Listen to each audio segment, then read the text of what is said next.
For cervical extension, your setup will be seated. We want to make sure we're in a mid-range with our head and our neck position. We're not all the way flexed down here and we're not all the way tilted back this way. We're somewhere neutral, which is where you'll probably end up sitting down at. We're going to be resisting this with our hands. So Austin's going to take both of his hands and place them on the back of his neck. They're not up on the back of his skull. They're on the back of his neck.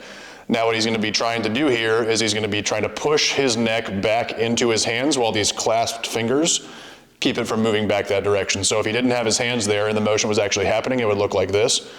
He's taking his head straight back. You notice he's not driving his chin up while he's doing it. He's just trying to take his head back almost like he's trying to create a little double chin as a byproduct of pushing this head backwards. So now he's going to brace that with both of his hands and block with clasped fingers. He's going to gently ramp up into trying to push his neck back into those fingers while he holds himself in place with his hands.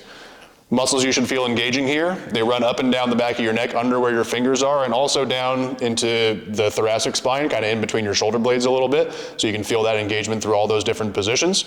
Common compensations here are to be allowing yourself to move while you're actually performing that. You're not bracing yourself well enough with your hands, so we got to make sure those are holding us in place.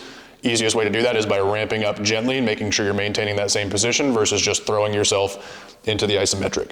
Another issue would be that head coming up and chin tilting up. Don't want any of that either. And so one more time from the top, he's got his fingers clasped. He's just going to very gently start ramping up, trying to take his head backwards, pushing his neck back into his fingers and resisting that with the fingers, holding that for the desired amount of time and intensity.